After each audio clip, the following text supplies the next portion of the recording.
요즘 과학이 얼마나 발달했는지 우리의 감정조차도 수치로 측정할 수 있는가 봅니다. 그래서 사랑이 감정의 에너지 중에 가장 높은 주파수대를 나타낸다라고 측정하고 발표를 했습니다. 그러면 정반대로 우리의 감정 에너지 중에 가장 낮은 에너지가 뭘까요? 가장 낮은 주파수대를 나타내는 감정의 에너지가 뭘까요? 일부에 제가 이렇게 말했더니만 미움요 이렇게 했던데 여러분 어떻습니까? 무슨 에너지가 가장 낮을까요? 슬픔요? 네, 힌트를 드리자면 성경에 365번에 걸쳐서 이거 하지 말라라고 했던 단어입니다. 뭔지 아세요? 제가 한번 설교로 얘기를 했는데 뭘까요? 역시 들으셨네요. 두려움입니다. 두려움이 가장 낮은 주파수대의 감정 에너지라고 합니다. 이 두려움은 우리에게 부정적인 영향을 대부분 주게 되어 있습니다. 사람을 만날 때 사람이 두려우면 그 상대방을 제대로 보지 못합니다. 또 우리를 두려워했던 그 과거의 사건이 오늘 우리로 믿음으로 행동하지 못하게 만들기도 합니다. 그래서 두려움은 우리에게 굉장히 부정적인 영향을 주고 있습니다. 그런데 두려움이 부정적인 것만은 아닙니다. 왜냐하면 마태복음 10장 28절에 이렇게 말합니다. 몸과 영혼을 능히 지옥에 멸하시는 이를 뭐 하라고 할까요? 두려워하라. 그렇군요. 하나님에 대한 두려움이 있으면 아무렇게나 살 수 없습니다. 하나님을 제대로 두려워하는 자는 때로는 환경을 뛰어넘는 자가 되기도 합니다. 그런데 문제는 어디에 있습니까?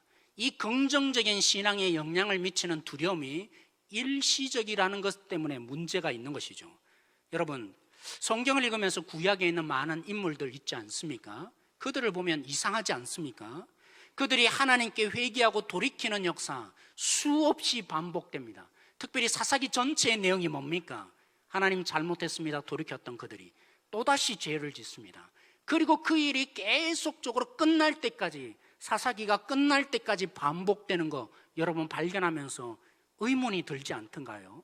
왜 우리가 회개를 했는데 또 반복할까? 왜 또 죄를 지을까? 사실은 이들의 회개는 어디서 시작된 겁니까? 두려움 때문이었던 것이죠. 하나님이 징계하고 나니까 이러다가 우리 망하겠구나. 그래서 그 두려움 때문에 회개하고 나니까 하나님이 뭘 하시던가요? 평안을 주시잖아요. 적들을 물리쳐 주시고 평안을 주고 나니까 그들이 정작 돌이키게 되었던 그 두려움은 있습니까? 없습니까? 사라지고 나니까, 이제 두려움이 없어지고 나니까 또 마음 놓고 두려움 때문에 하나님께 달려왔기 때문에 원래 본질의 이 마음이 정말 고쳐졌습니까? 아니니까 두려움이 사라지는 순간 또다시 죄를 지을 수밖에 없는, 그렇습니다. 두려움은 하나님을 인정하게 만들기도 하지만 때로는 회개로 돌아서기도 하지만 이 두려움은 우리로 하여금 지속적으로 하나님께 신앙생활하게 만들 수 있는 능력이 안 되는 것이죠. 그래서 팀 켈러라는 목사님이 이렇게 말했습니다. 진짜 회개도 있고 가짜 회개도 있다. 그 가짜 회개가 뭐냐면 두려움으로 회개하는 것이다. 그것은 진짜 회개가 아니다 라고 우리에게 교훈을 해주었습니다. 여러분, 우리는 어떻습니까? 혹시 우리 중에 하나님이 두려워서 하나님께 돌이키는 역사 있는 분 있습니까? 여기에 만족해서는 안 됩니다. 왜요? 두려움이 사라지는 순간 또 옛날 모습으로 돌아갈 것이 뻔하다. 성경은 증명하고 있기 때문입니다. 여러분, 오늘도 영상으로 우리에게 약간의 두려움을 준 사건이 일어났습니다. 우리 성도들의 대부분의 주축을 이루는 분들이 은퇴하신 분, 일남전도의 회원들이 대부분이 주축을 이루고 있는 우리 교회 실정입니다.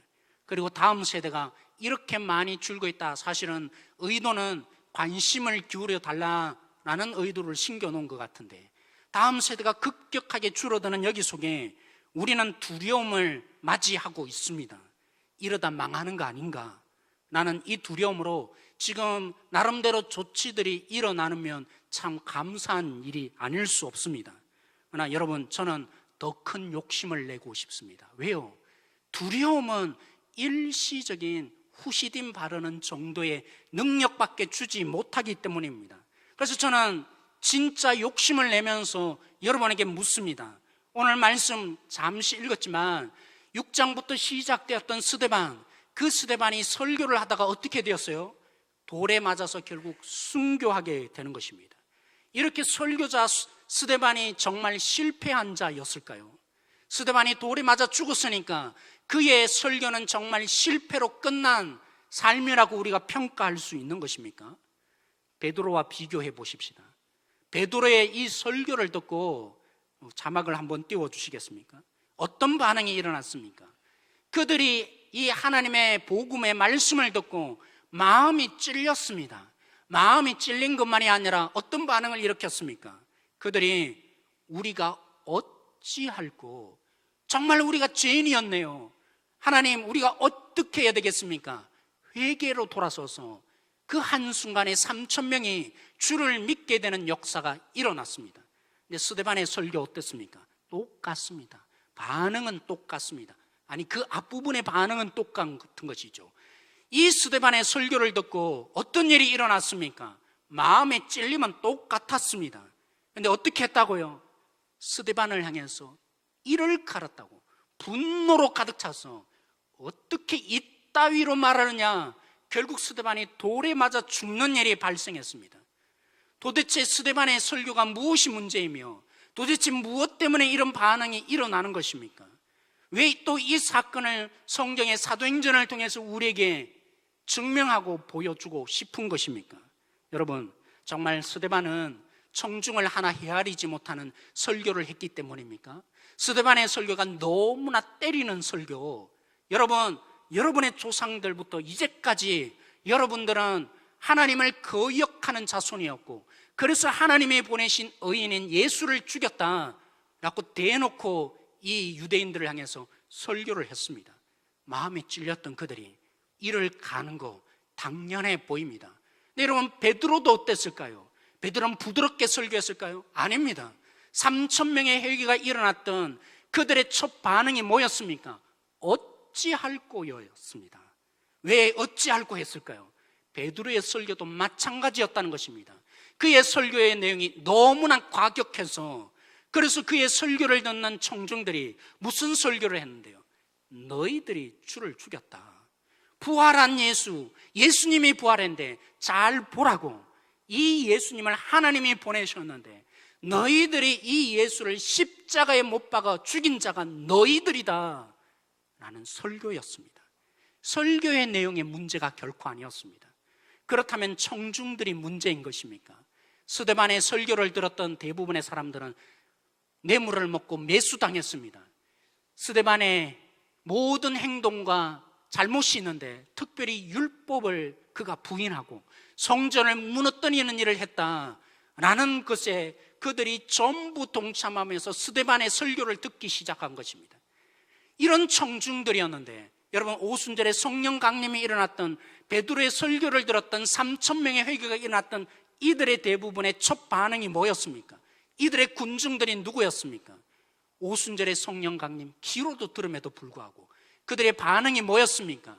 술이 취해서, 술 마셔서 이런 일이 일어나는 거라고 조롱하는 자가 베드로의 설교를 듣고 있는 청중들이 대부분이었습니다. 그렇군요. 설교의 내용의 문제도 아니었고, 그렇다고 해서 그 듣고 있는 청중들의 문제도 아니었습니다. 그리고 마지막으로 진단해 보십시다. 오늘 스데반이 그렇다면 하나님의 말씀을 전함에 있어서 바울이 고린도전서 2장에 말한 것처럼 나는 설득 있는 말로 전한 것이 아니라 성령으로 의지해서 성령의 능력으로 전하였다, 오직 하나님의 역사를 일어나기를 원해서 한 것처럼, 그렇다면 스데반의 설교에는 성령의 능력이 없었던 것입니까? 성령의 능력이 없어서 이 스데반의 설교를 듣고 사람들이 이를 부득부득 깔며 결국엔 스데반을 죽이고자 만든 일이 발생한 것입니까? 아니요. 성경에 똑똑히 보십시오.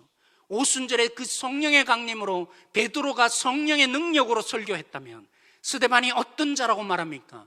그는 원래부터 성령이 충만하여서 그래서 그를 이길 자가 아무도 없었던 자라고 했습니다. 특별히 성령의 충만함으로 무엇을 전했습니까? 오늘 우리가 읽었던 메시지에 하늘이 열리고 하나님 우편에 서 계신 예수님이 계신다, 이 말의 메시지, 오늘 스데반이 만들어낸 내용이 아니라 성령께서 주시는 그 영안이 열려서 성령이 말하는 대로 증거한 것이죠. 그럼에도 불구하고 왜 이 일이 일어난 것입니까? 너무나 우리에게 대조적인 것이 아닐 수 없습니다. 그래서 우리는 분명히 아셔야 합니다. 베드로처럼 마음이 찔려서 회개하여 3,000명이 일어나는 일, 한꺼번에 돌아오는 것만 부흥이라고 성경이 말할까요? 보라고, 하나님의 부흥은 마음이 찔려서 순교당하는 것도 부흥이다 라고 하나님은 말씀하고 싶어 하시는 것입니다. 오늘 우리 이 시대는 숫자를 좋아하고 물량주의에 물들어 있는 시대를 살다 보니까 하나님의 말씀하시는 부흥을 한쪽 측면만 바라보는 시대가 되어 있어서 사람들만 가득하면 마치 부흥이 일어난 것처럼 그것만을 향해서 쫓아가는 오늘 우리의 교회를 향해서, 한국 교회를 향해서 이 스데반을 통해서 하나님이 말씀하고 싶어 합니다. 뭐가 진짜 부흥이냐? 하나님이 주시는 진짜 부흥은 무엇이냐? 물론 숫자의 부흥 제가 부인하지 않습니다. 하나님의 능력이 임하면 돌아오니까, 하나님의 사람이 일어나니까 하나님의 백성으로 교회가 채워지는 숫자적인 부흥이 일어납니다. 문제는 어디 있습니까? 오로지 숫자에 매여서 하나님의 방식과는 상관없는 어떻게든 사람들을 모이게 하려는 세속주의에 물든 오늘 이 시대에 그 열매를 교회들마다 지금 판판이 맛보고 깨지고 있는 상황을 똑똑히 보고 있는 우린 것입니다. 스데반을 통해서 뭘 얘기하고 싶어 한다고요? 오늘 이 스데반이 얼마나 억울한지 아십니까? 율법을 무시하다니요, 성전을 무시하다니요, 자신이 그렇게 대우받고 오해를 사는데, 심지어는 그가 말한 메시지는 무슨 메시지였다고, 자기가 하고 싶어서 외치는 메시지가 아니라 성령의 충만함으로 하나님이 보여주시는 대로 전하였음에도 불구하고 돌 맞아 죽습니다. 그런 상황에 스데반이 뭐 해야겠습니까? 하나님 억울합니다. 왜 내가 하나님의 뜻대로 전하고 있음에도 이런 일이 발생합니까? 저들 가만 내버려 두면 안 됩니다. 이렇게 하지 않았습니다. 오늘 이 스데반이 하나님의 그 말씀만을 전하는 자가 아니라 주여, 저들이 저들의 죄를 알지 못합니다, 저들을 용서하여 주십시오, 기도하는 자가 된 것이죠. 그것이 스데반의 마지막 마침표였습니다. 이 스데반 속에 누가 보이지 않습니까? 누가 가장 여기 속에 드러납니까? 스데반이 죽음에도 불구하고 저들을 용서해 달라고 기도하는 이 모습 속에 뚜렷하게 우리 모두가 확인합니다. 누구를요? 십자가에 매달려서 오직 구원하시기 위해서 이 땅에 오셨음에도 불구하고, 하나님의 아들로 이 땅에 오셨음에도 불구하고 못 받고 죽이는 저들 향해서 하나님, 저들을 용서하여 주십시오. 바로 우리 주님의 모습. 그렇습니다. 또 다른 부흥이 뭡니까? 예수 그리스도의 모습을 보여주는 자, 예수 그리스도를 담고 있는 자, 그 예수님을 가득 채워있는 그 삶이야말로 또 다른 부흥이라고. 주님 때문에 죽을 수 있는 자가 진짜 부흥이라고. 하나님의 이 능력을 부둥켜 안고 하나님의 진리를 따라서 다른 사람이 아무리 다르게 말한다 할지라도 그 진리가 결론이기 때문에 그 진리에 목숨 거는 그 한 사람이 있는 것이 또 다른 부흥이라고.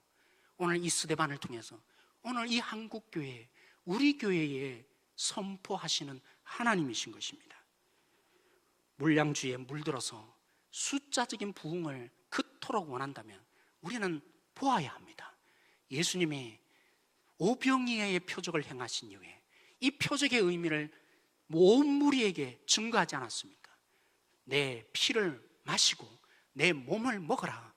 그랬을 때 사람들의 반응이 뭐였습니까? 어렵도다. 어찌 알아들으리요? 다 떠나갔습니다. 만약 물량주의로 부흥을 평가한다면 예수님의 설교는 수준을 맞추지 못하는, 성도들의 수준을 맞추지 못하는 실패작인 것이 분명한 것입니다. 왜요? 다 떠나갔으니까. 어렵다고, 알아들을 수 없다고. 예수님의 이 무리들을 수준을 정말 모르시는 분이십니까? 그런데 보십시오. 예수님의 설교를 들은 그들이 어렵도다 하면서 떠나가는 일, 부흥이 아니었을까요? 예수님의 제자들 3년 동안 쫓아다니면서 예수님의 누구인지를 배웠고 함께 하면서 결국에는 십자가의 길을 가는 예수님에 대해서 똑똑히 들었던 그 제자들, 십자가의 길의 마지막 순간에 그 제자들이 다 줄을 버리고 도망쳐 버렸습니다. 만약 물량주의, 숫자주의로 본다면 부흥이 아닌 거죠. 예수님의 제자 훈련은 실패작인 것이 틀림이 없는 것이죠. 사랑하는 성도 여러분, 하나님의 주시는 부흥 우리 함께 꿈꾸십시다. 하나님에 의해서 마음이 변화되어지고 그 하나님의 사람으로 이 교회에 하나님의 복이 흘러가는 성도들이 생기는 교회, 숫자의 부흥 뿐만이 아니라 그 하나님의 말씀에 죽기도 하는 역사, 하나님 때문에 망하기도 하는 역사가 간증되어지는 교회, 이 진정한 부흥 하나님이 주셔야 할 것입니다. 제 조카가 이번 여름에 카이스트 모집하는 의과 분야 실습에 참여했습니다. 경북대학교 생명공학을 전공했는데 약대를 편입해서 시험을 쳤지만 2번이나 낙방을 했습니다. 그런 자신이 뽑힌 게 이해가 안 되는 것입니다. 왜냐하면 30분씩 자신들을 왜 어떤 사람인지, 그죠? 이 뽑힌 이 후보자들을 다 소개하는 시간을 가졌는데 대부분 사람들 딱 자기와 한 사람 빼놓고 다들 스카이 대학 출신입니다. 부모님들도 의사고 아니면 교수인 사람들이 대부분 그렇게 스펙 좋은 가정의 자녀들이 여기에 다 와 있는 거죠. 근데 자신을 보니까 너무 초라한 거예요. 제대로 된 이 흔히 말하는 세상적으로 표현하면 지방대학 나왔죠. 그러다가 또 시험에 낙방까지 했죠. 그래서 부모가 그렇다고 변변합니까? 세상적으로 하면 그렇게 변변치 못한 교사, 그 교사로서 자기가 있으니까 여전히 이해 안 돼서 마지막 끝나고 난 뒤에 집에 돌아갈 때 찾아갈 거란 겁니다. 교수님, 왜 저를 뽑아주셨어요?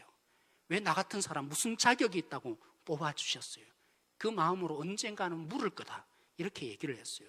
그 조카가 너무나 절망되고 너무나 자신이 초라하게 느껴지니까, 공부를 같이 하면서 그렇게 느껴지니까 아빠에게 전화를 한 거죠.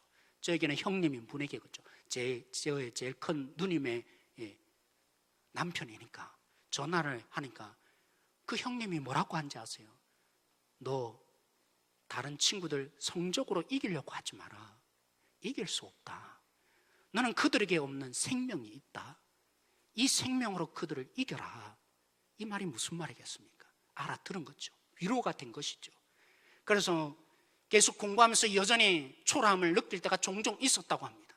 근데 한 번은 이 룸메이트와 같이, 그죠, 밥을 먹는 시간에 룸메이트가 고백합니다. 자기 아빠 엄마가 얼마나 잘났는지, 그리고 자신이 이 스카이 대학 다니는 그런, 그죠, 스펙 좋은 그 친구가 고백합니다. 난 불행하다. 내 인생은 왜 이렇게 불행할까? 지금이 바로 아빠가 말했던 생명으로 이겨라 라는 말의 기회, 하나님께서 왜 자신을 절대로 이해되지 않는 여기에 보냈을까? 자신은 자격 없는 존재라고 생각했는데, 그런 무능한 존재라고 생각했는데 왜 하나님이 자신을 여기에 보냈을까? 드디어 이해되고 얘기를 했다는 것이죠. 친구야, 나는 지방대학 나왔고 엄마도 없어. 일찍 돌아갔으니까. 그렇지만 난 행복해. 누구 때문에 행복하다고 했겠습니까? 나는 예수님 때문에 너무나 행복하다. 그 순간부터 룸메이트의 눈길이 달라지더란 것입니다. 그가 전하는, 이 조카가 전하는 메시지들을 하나하나 상세히 듣는 역사, 생명이 이기는 역사 일어나게 하더라는 것이죠. 사랑하는 성도 여러분, 마케팅 프로그램을 활용한 사람을 모으는 세상은 그것의 전공 분야를 가지고 있습니다. 하지만 세상이 오늘 스데반이 기도한 것처럼 나를 죽이는 자를 위해서 누가 기도할 수 있겠습니까?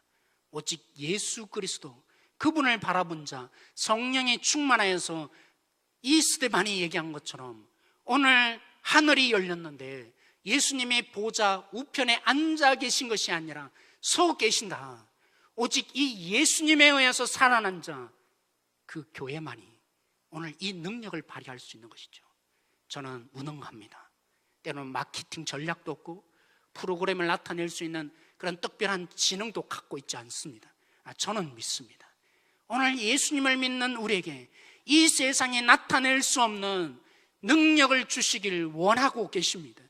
이 세상에 흉내 낼 수 없는, 물론 흉내 조금 낼 수 있겠죠. 그러나 세상에 가지지 않는 생명의 능력, 그 예수님이 왜 서 계십니까? 지난주 설교한 것처럼 하나님, 저렇게 못난 인간 하나님 왜 가만 내버려 두시는 거냐고 말할 수 없는 탄식으로 오늘 우리를 정죄하는 사탄이 하나님의 공의를 시행하셔야 되지 않겠습니까? 하나님이 공의로우신 분이라면서요, 거룩하신 분이라면서요, 왜 근데 저 인생을 내버려 두십니까? 왜 불의한 세상에 그냥 내버려 두십니까? 저렇게 연약한 자 하나님 사역자로 쓰셔서는 안 됩니다. 이렇게 끊임없이 사단이 하나님 앞에서 참수하는 여기 속에 어떻게 예수님이 그냥 앉아 계실 수 있겠습니까?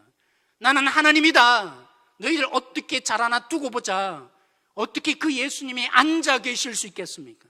안 됩니다. 하나님, 내가 그를 위해서 죽지 않았습니까?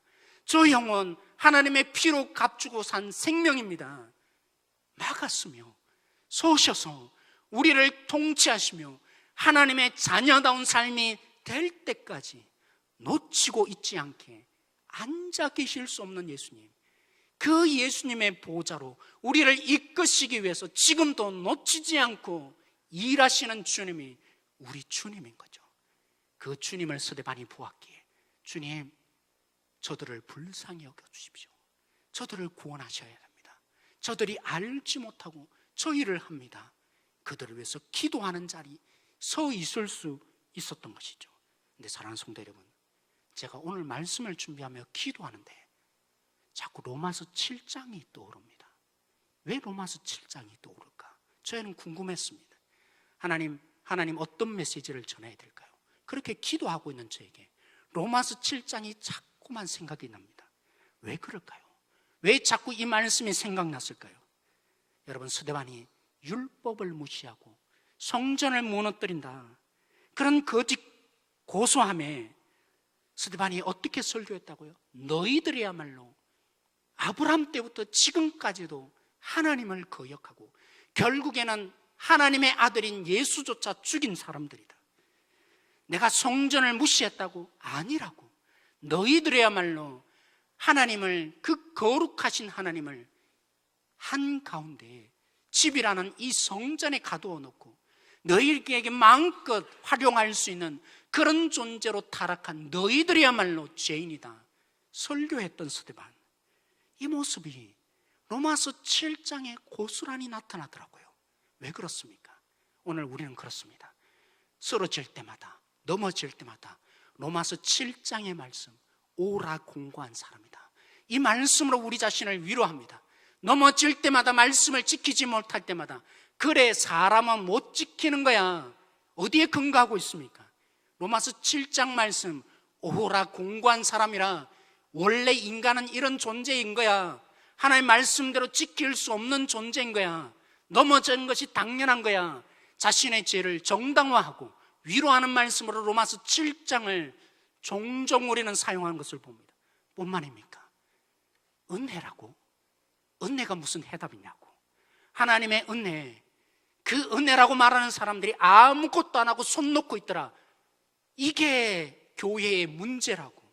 교회는 이런 것 때문에 망하고 있는 거라고.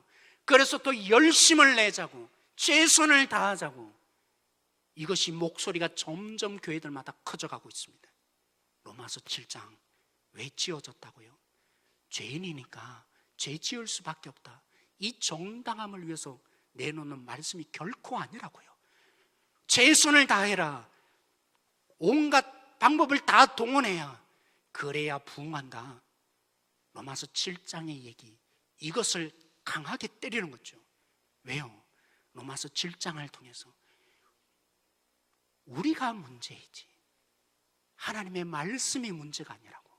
부패할 대로 부패한 우리 심령의 문제인데, 이 심령을 예수 그리스도를 믿음으로 고쳐야 될 우리들이 최선으로, 최고로, 최고의 방법으로 하면 될 것이라고 여기는 여기에 그 결론이 뭔지 아느냐고. 율법을 통해서 로마서 7장의 마지막 결론, 최선을 다해봐라, 열심히 해봐라, 오라 공고한 사람, 이것이 너희의 결론이다. 하나님이 던지는 메시지였던 것이죠. 아, 그렇군요. 오늘 우리 교회 속에, 오늘 이 세상에 빛이 되어야 되고 소금이 될 교회 속에 오늘 우리는 뭘 믿고 있습니까? 무엇을 향해서 열심을 내고 있습니까? 사랑하는 성도 여러분, 휴가 동안 저는 한 집회에 참여했습니다. 열심으로 최선으로 다했던 사역자들, 나름대로 선교지에 열매가 있다고 말하는 그 사역자들, 그들의 고백은 한결같았습니다. 최선을 다하고 열심을 다했는데 마지막에 일어나는 그 주일의 사역을 마치고 나면 일어나는 외로움, 채워도 채워지지 않는 이 목마름의 갈증, 그죠? 최선을 안 다해 보신 분들은 몰라요. 열심히 안 다해 보신 분들은 정말 몰라요. 열심과 최선을 다했는데 그 마지막 순간에 나타나는 것은 채워도 채워지지 않는 목마름, 허탈감, 누구 하나 위로되지 않는 홀로 된 외로움, 그 속에 헤어나려고 뭘 했겠습니까? 중독에 걸리는 거죠. TV에 온통 마음을 쏟고. 왜요? 채워지지 않으니까. 영화에 몰두하고, 흔히들 말해서 취미라고 하는데 사실 취미가 아닌 거죠. 허무하니까, 허탈하니까 그것에 몰두하고, 심지어는 음란에 빠지는 일, 다 한결같이 그 고백이었습니다. 채워도 채워지지 않는 열심의 끝이 나타나는 결론은 목마름 속에 채워지지 않는 이 생명 하나 없는 가치 속에 자신이 살고 있는, 그래도 빠져나올 수 없는, 문제는 아는데 문제 속에 빠져나올 수 없는 자신, 생명의 능력 하나 없는, 사람들은 잘한다 칭찬하고 격려하며 세울지는 모르지만 자신은 아는 거죠. 하나님의 생명 하나 없는 자신. 우리 로마서 주제 구절인 로마서 1장 17절 말씀 우리 함께 한번 읽어보도록 하겠습니다.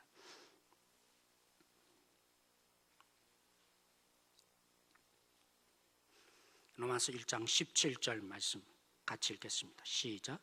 복음에는 하나님의 의가 나타나서 믿음으로 믿음에 이르게 하나니 기록된 바 오직 의인은 믿음으로 말미암아 살리라 함과 같으니라.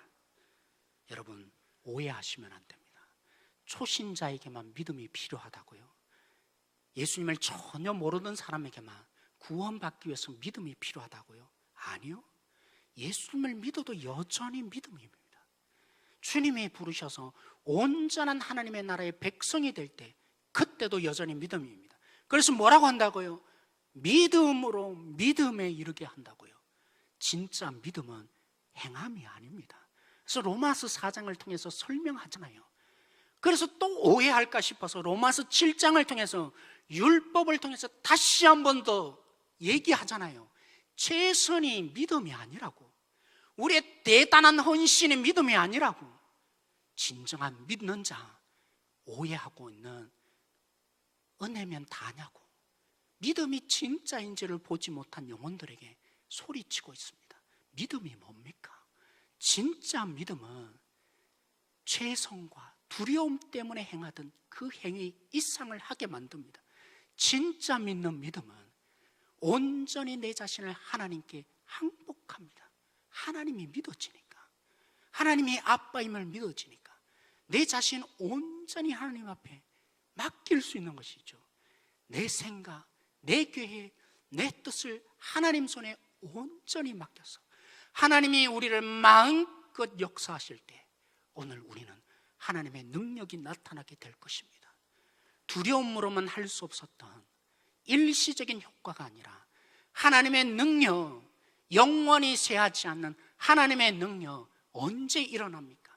믿음으로 믿음에 이르게 하리라. 하나님이 말씀하신 것처럼 하나님이 믿어져서 그 하나님이 우리를 온전히 장악하실 때 내가 할 수 있는 그 이상 우리의 열심 이상을 하게 될 것입니다. 두렵지 않게 될 것입니다. 누군가 나를 죽여도, 돌을 던져도 스데반이 그 하나님의 영광 속에 죽음을 기뻐하였던 것처럼, 그의 얼굴이 천사가 되어서 기뻐하였던 것처럼, 우리 솔직히 그렇잖아요. 죽기가 얼마나 두렵습니까? 나이가 많이 들어서 이제 죽지, 사실은 아니라고요. 죽음의 순간이 되어보면 죽기를 얼마나 두려워하는지. 그러니까 사람 평가, 그 사람 한마디에 날마다 우리가 쓰러지잖아요. 우리가 굴복하여지잖아요. 죽기가 두려우니까. 그런데 하나님께 정복당하는 자, 믿음이 있는 자, 그 믿음으로 하나님을 온전히 믿는 자, 죽어도 상관없는 거죠. 이 진정한 죽음의 부흥이 일어나는 교회, 우리 교회 되어지길 소망합니다. 요약합니다. 일시적인 효과를 내는 두려움 이상이어야 할 것입니다.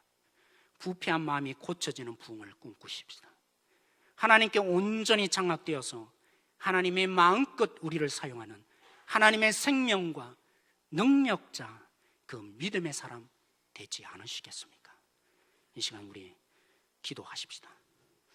우리 방송실 1부 때 찬양했던 거 한번 우리 기도한 위에 띄워주시면 감사하겠습니다. 우리 함께 이 시간 기도하십시다. 일시적인 고침을 주는 두려움 이상의 능력, 최선 뒤에 찾아오는 채워도 채워지지 않는 공함을 맛보는 어리석은 자, 그 우리를 구원하고자 믿음으로 나오라고 하는, 나를 좀 믿으라고 하는 이 부패한 마음이 고쳐지는 믿음을 달라고 기도하십시다. 오늘 이 시간 하나님의 그 진정한 성령의 불의 역사가 일어나는 숫자의 부흥과 또 하나님께 굴복하는 이 역사의 부흥이 우리 교회 속에 일어나게 하여 달라고, 이 한국 땅에 하나님 이 스데반처럼 죽음을 두려워하지 않는 이 부흥의 역사 일어나게 하여 달라고, 이 시간 이것을 붙들며 우리 함께 나가며 기도하기를 원합니다. 같이 기도하시겠습니다. 하나님, 그렇습니다.